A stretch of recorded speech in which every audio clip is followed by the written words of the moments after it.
Shalom Uvracha à tous.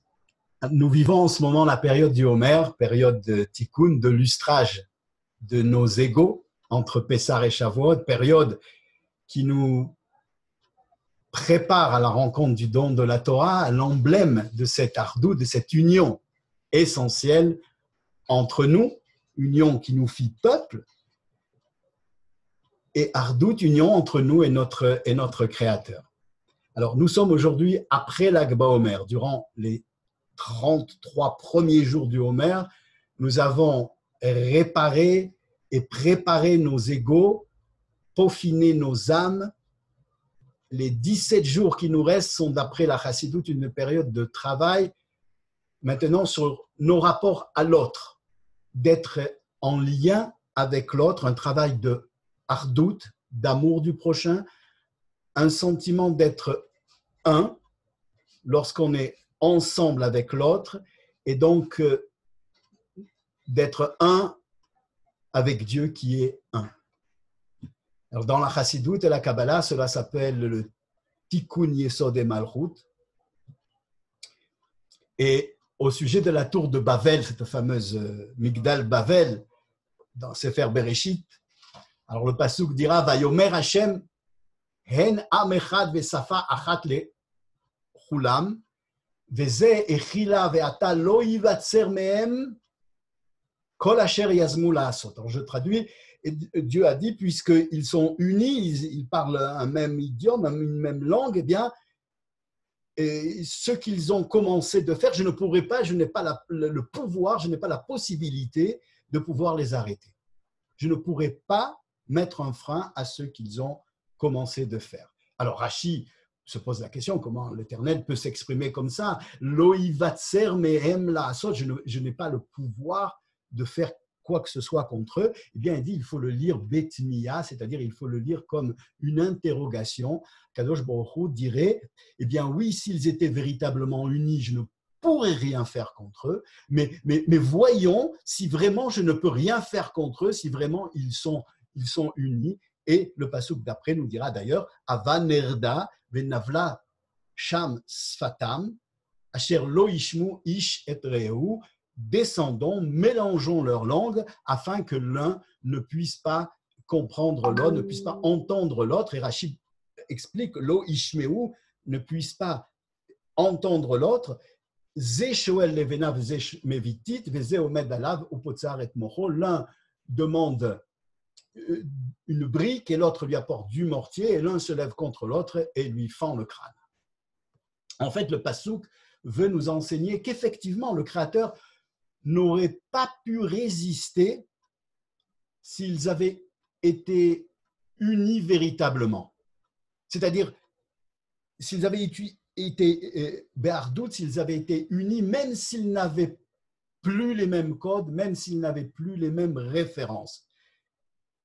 Et puisqu'il s'est avéré que non, que l'un allait écraser le crâne de l'autre s'il ne comprenait pas ce qu'il disait, s'il n'avait pas les mêmes codes, les mêmes modalités de référence, eh bien, il n'était pas véritablement en ardout et Dieu a donc pu les séparer, arrêter ce projet.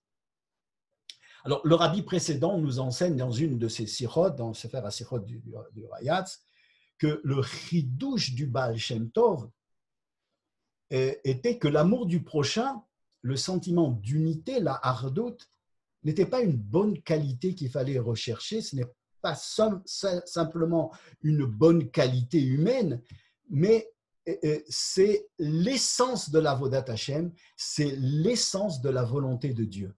La hardout, l'unité entre nous, l'amour du prochain, de se sentir un avec lui, de se sentir exister que parce que l'autre existe. Alors c'est beau, oui, en théorie, je pense que nous sommes tous partants pour ça aujourd'hui, après tout ce qui s'est passé. Mais sur le plan de la pratique, ça paraît plus compliqué. En fait, non.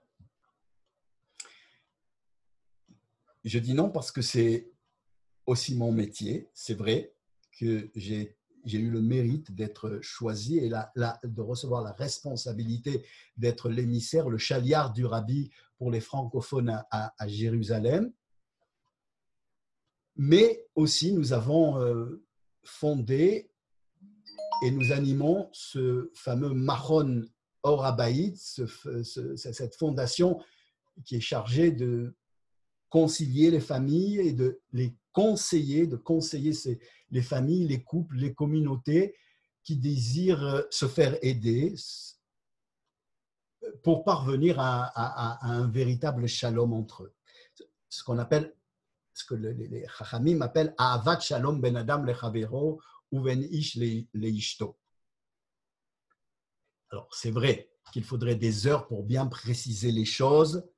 Le shalom, c'est autre chose que le cessez-le-feu.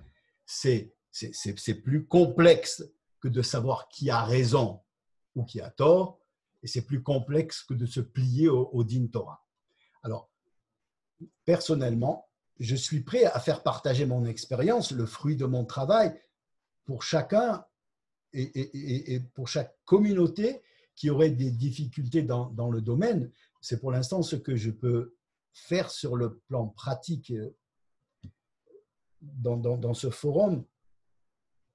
Mais la Gemara dans le traité de Iruvin, Masechet Iruvin, à la page 13, Yud Gimel Amud Bet, au verso, va dire Amar Rabbi Abba, Amar Shmuel, Shalosh Shanim Nechleku Bet Shammai ou Bet Hillel, Alalu Omrim Alacha Kemotenu, Ve'alalu Omrim Alacha Kemotenu, Yatsa Bat Kol, Ve'amra, Elu Ve'elu Divrei Elokim Chaim, Ve'alacha Kebet Hillel. Et la Gemara continue, Vechi מאחר שאלו ואלו דברי אלוקים חיים, מפני מה זכו בית הלל לקבוע הלכה כמותם?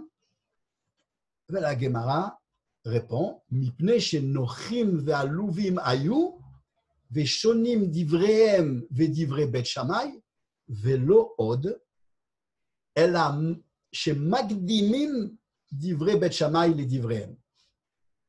3 ans, l'école de Hillel et celle de Shammai se sont disputées sur l'exégèse des lois de la Torah, chacun voulant prouver la justesse de leur façon de voir. Une voix céleste s'est fait alors entendre et elle a dit « Les 2 écoles sont les paroles du Dieu vivant, mais la loi devra être pratiquée comme le conçoit l'école de Beth Hillel. » Et nos sages de questionner si les 2 sont l'expression de la vérité divine, pourquoi la loi doit-elle être fixée d'après les vues de Beth Hillel? Et les sages de répondre parce qu'ils étaient plus humbles et plus tendres et parce qu'ils étudiaient et enseignaient autant leur opinion que celle de l'école opposée, celle de Beth Shammai, et de plus, ils faisaient toujours précéder l'opinion de l'école opposée, l'école de Beth Shammai, avant leur propre opinion. Et c'est ça.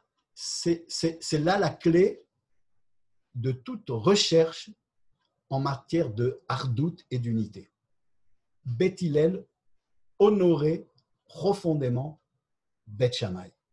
Lorsque Beth Shammai voyait les choses d'une autre façon, eh bien, c'est avec un grand kavod, avec un sincère respect qu'il s'efforçait de rejoindre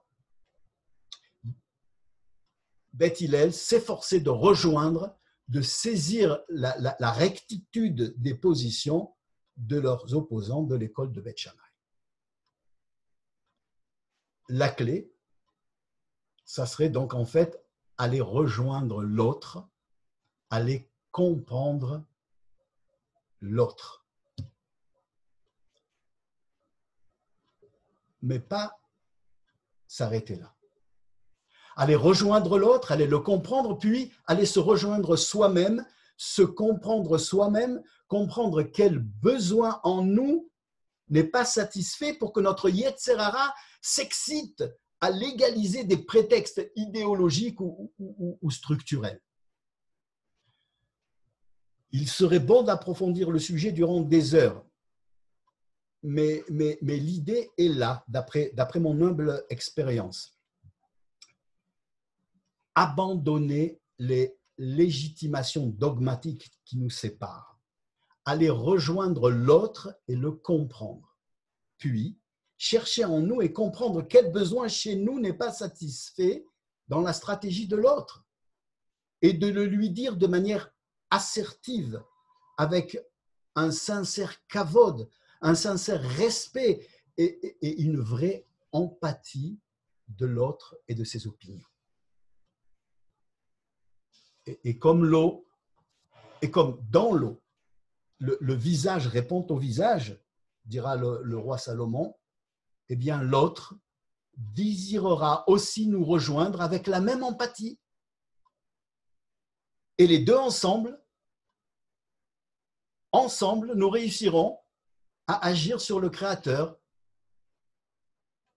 pour qu'il nous délivre et nous envoie le Mashiach devant lequel, tous en cœur, tous unis, nous crierons, comme le font nos frères les méchiristim, les méchiristes, vive notre maître, notre guide, notre rabbi, le roi Mashiach, à jamais, Yechi Adoneinu, Moreinu, Verabeinu, Melech, Amashiach, le Olam Vaed.